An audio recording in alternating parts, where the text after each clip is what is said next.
To break down the Bengals and what to expect from them in 2020, we're now joined by a man who suited up for that organization for 10 seasons on the offensive line. He now serves as the color analyst on the Bengals radio network, Dave Lapham. Dave, you got Lance Meadow and Paul Dottino here on Giants.com, Big Blue Kickoff Live. Greatly appreciate the time today. Hope you and yours are safe and healthy. How's everything on your end? Yeah, everything's good on this end, Lance, Paul. It's great to visit with you guys, and glad to hear everybody's safe. It is a crazy experience that we're dealing with right now. There's no question about it. It's a different day. Indeed. Well, it's good to hear that you and your family are doing well, and let's distract ourselves by getting into some X's and O's. And it's interesting, Dave, because when you saw the Bengals in 2011, I'm not saying it's identical, but the lockout season certainly interrupted the offseason. Cincinnati had a rookie quarterback in Andy Dalton who had to grasp the new offense with not much on-field work. And now all of a sudden you move the calendar forward to 2020, you have another rookie quarterback, and he's trying to do the same. How much of a similarity do you see between what the Bengals had to do in 11 versus what they're doing now? I think there is some similarity, and there's some similarity between Andy Dalton and Joe Burrow in terms of they're both very, very high football IQ. Their football intellect is off the charts. Every offensive coordinator and quarterback coach that I spoke with about Andy Dalton in that regard said, as good as I've ever been around.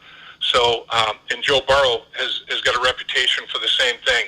His preparation is historic. He's the first one in the building, the last to leave, a la Peyton Manning, Tom Brady. And, I don't want to compare him with the greatest of all time, as such. But, he's got that mindset, that mentality. He plays with a confidence and earned confidence because of his intelligence and his preparation.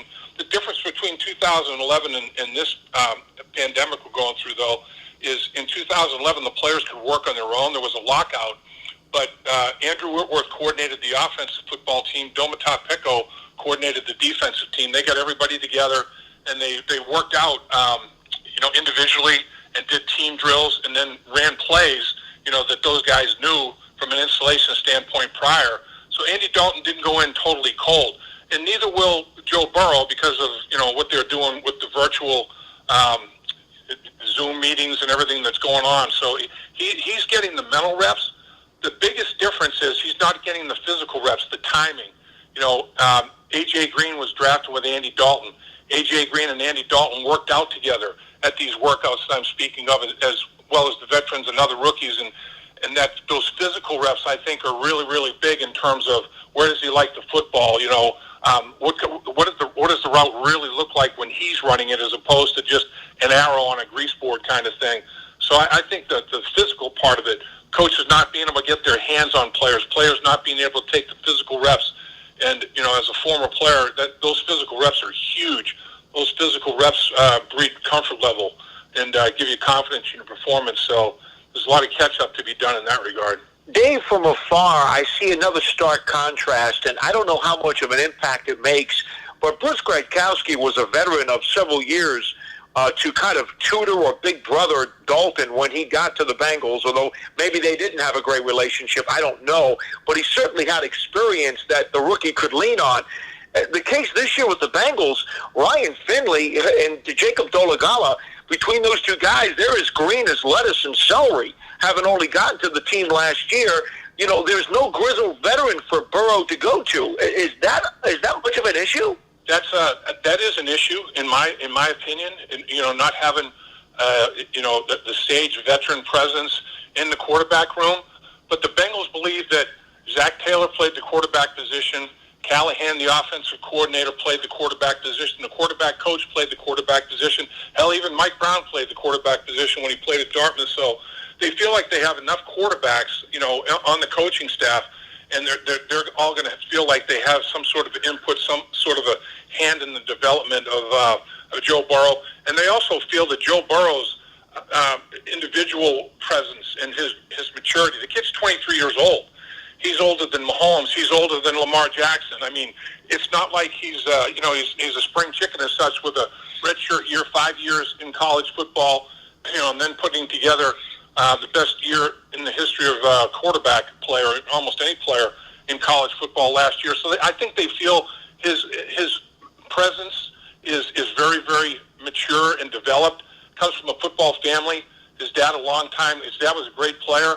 at Nebraska, and he coached at Nebraska. He was a defensive coordinator at Ohio University a bunch of years. He just retired last year to watch Joe Burrow's every game his senior year at LSU and witnessed that snap-by-snap Heisman Trophy performance. So Joe Burrow's the coach's son, is consumed with the game of football, understands the grind and loves the grind of football.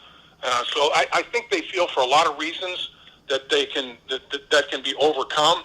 But I still agree with you. I still think that it's not a bad situation whatsoever to come off the field if you are the starter, or it basically eliminates any doubt about Joe Burrow taking the first snap from center, barring injury, when the 2020 season unfolds, whenever that may be.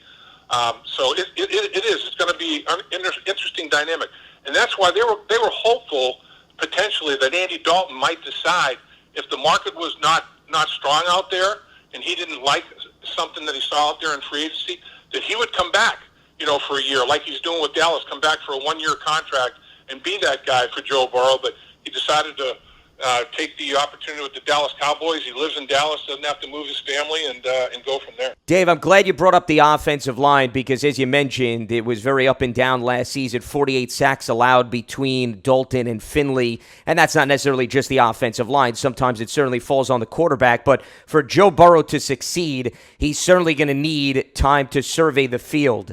They had some injuries last season. Jonah Williams specifically, their first-round pick, out with a torn labrum. My guess is they're expecting him to be back to full force. What could his potential return do to help solidify this offensive line? Yeah, Jonah Williams tore his labrum. Billy Price had the pec injury, but Jonah Williams tore his labrum, before training camp even started. Did it in OTAs. And then 45 minutes into the first practice at training camp, A.J. Green went down with what turned out to be a season-ending injury. So your first-year head coach loses his best offensive lineman potentially and his best offensive player for sure before training camp even begins. It's crazy. But Jonah Williams is coming back. He's recovered. They look forward to his impact. He was the 11th pick of the draft. So this year they feel like they're getting the first pick and the 11th pick of a draft, to infuse the offense a little bit. And Jonah Williams will be protecting Joe Burrow's blind side at that left tackle position. And they signed Xavier Su'a-Filo as a free agent as well. And so now 40% of the offensive line has different starters than last year. So that could be good, obviously. There's an upgraded talent, hopefully. They paid Su'a-Filo quite a bit of money in free agency. But the problem is, having played the position, you're very codependent of the guy next to you. And, does he set short? Does he set deep? On this stunt, how does he handle it? And they don't have any of that. And so every pairing, the left guard Michael Jordan never took a snap with Jonah Williams.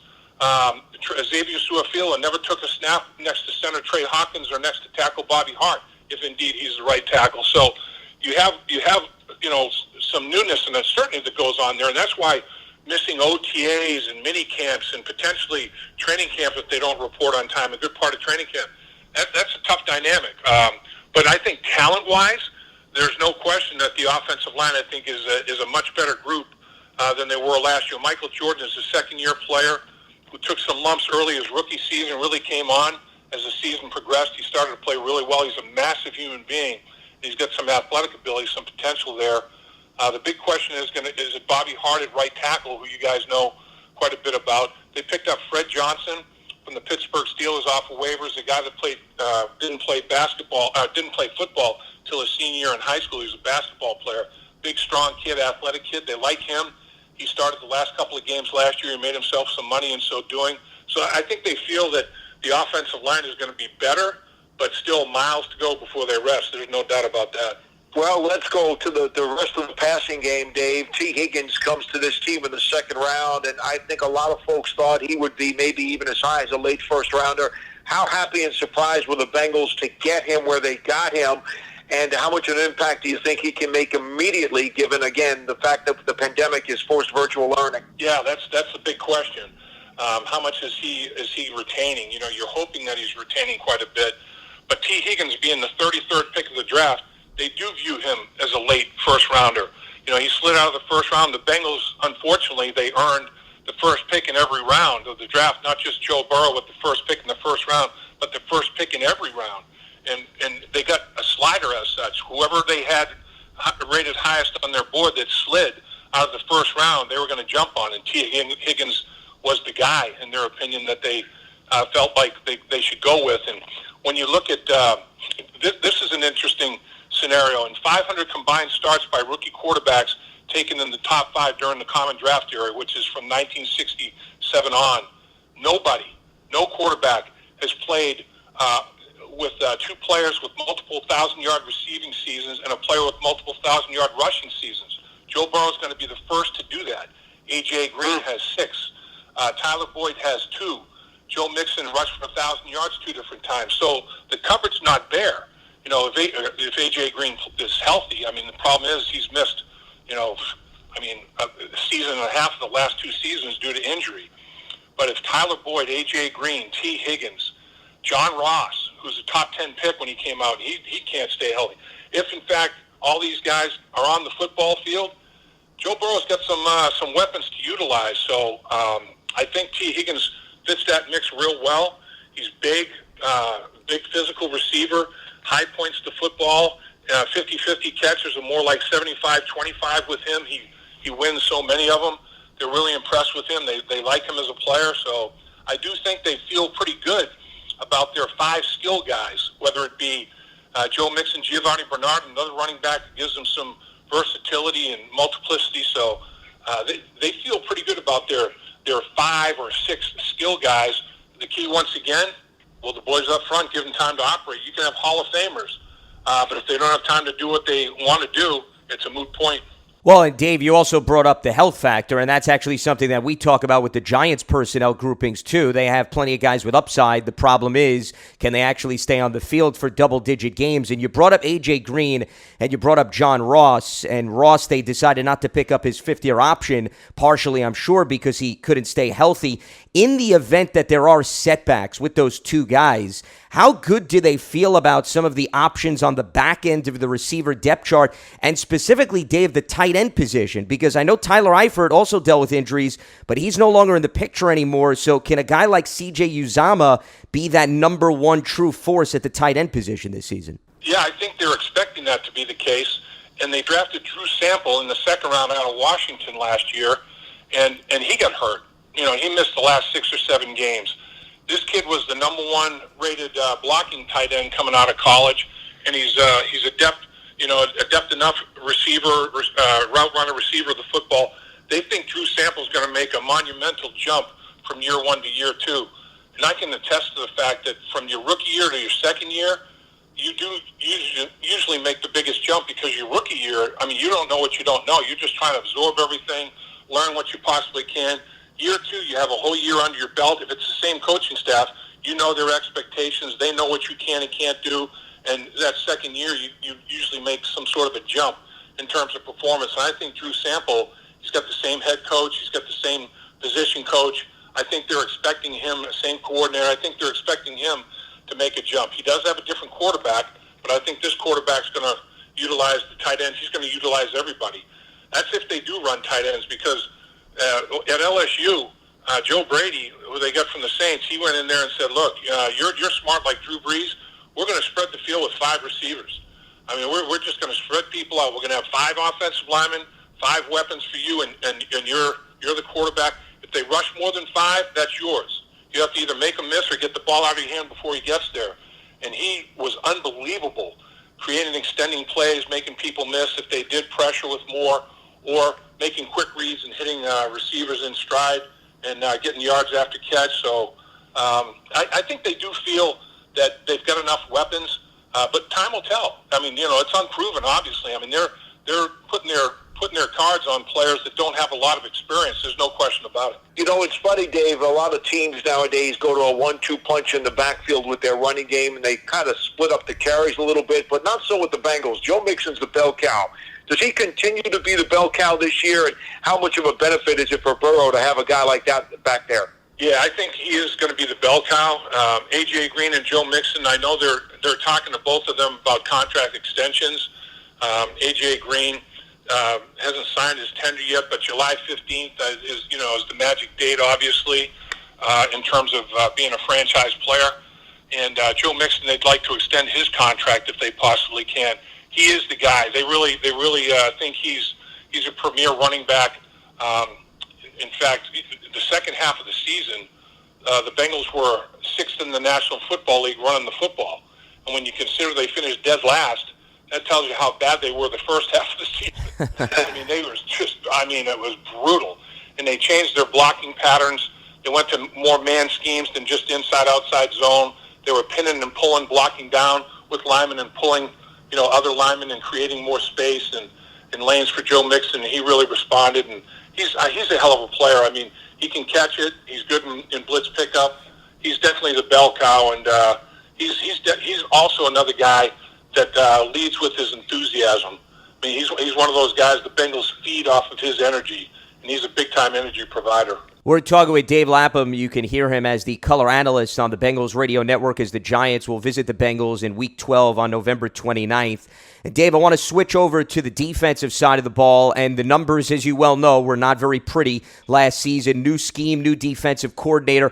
How much were the struggles, perhaps the players getting used to the scheme versus just issues in terms of the personnel, in your estimation? I think it was a combination of both.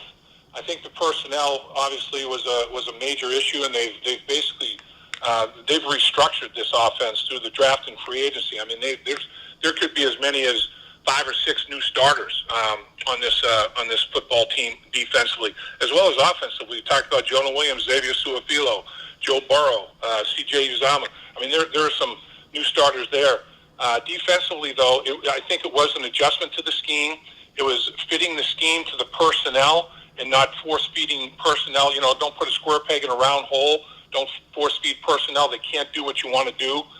Scheme-wise, make some adaptations. And so that all went on with a new coaching staff, like you said, and players, like I mentioned earlier, that first year, the players don't know what the coaches want, and the coaches don't know what the players can do necessarily. I mean, they can look at tape, but until they get players out in the field and see if they can do what they're looking to see scheme-wise to get out of them, it's a big question. And it was miserable. I mean, there was no doubt. They were dead last in the National Football League in rushing yards allowed. They gave up almost 149 yards a game. They gave up over 7 yards per pass attempt, which was worse in the NFL as well, because if you can't stop the run, you can't stop the pass. They gave up 21 rushes of 20 yards or more, second worst in the NFL, so they get gashed. They missed over 140 tackles to boot, which added to the misery. So they definitely redid the defense, and it starts right up the middle. In baseball, you want to catch your shortstop, center fielder. They signed DJ Reader from the Houston Texans, gave him a ton of money. He'll be the nose guard. Good player, Pro Bowl, cusp of the Pro Bowl type player. In Baltimore, they got Josh Bynes going into his 10th year to be a stability guy. They also drafted Logan Wilson, who I think will be the guy to line up the inside linebacker in the 3rd round. So there'll be a new starter in there. And they signed Von Bell from the New Orleans Saints at safety. So they went in the middle of their defense, restructured the middle of their defense, and tried to solidify and strengthen that, like I did with the baseball analogy. And then on the outside, they signed Trey Waynes from the Minnesota Vikings, gave him a ton of money. He'll start at one corner. William Jackson returns at the other. And then Mackenzie Alexander from the Vikings as well to start as the nickel corner. And both of those guys come from Mike Zimmer, who the Bengals organization knows as their former defensive coordinator. His forte is secondary. That's where he cut his teeth. And they really feel good about the 2 guys they got in the secondary from the Minnesota Vikings. So, I mean, you're talking about quite a few new players in free agency. They spent more money than they've spent in a long time in free agency, well over $100 million, closer to $150 million. They drafted Logan Wilson in the 3rd round, Akeem Davis-Gaither in the 4th round at the linebacker position. Both of those guys could be plug-and-play guys. I thought that was probably their weakest link. They didn't have any linebackers. When they got isolated in the passing game, they missed tackles in the running game. It was a real problem. So they've redone that linebacker room and redone almost every room as such defensively. It's going to be a whole new look than it was last year.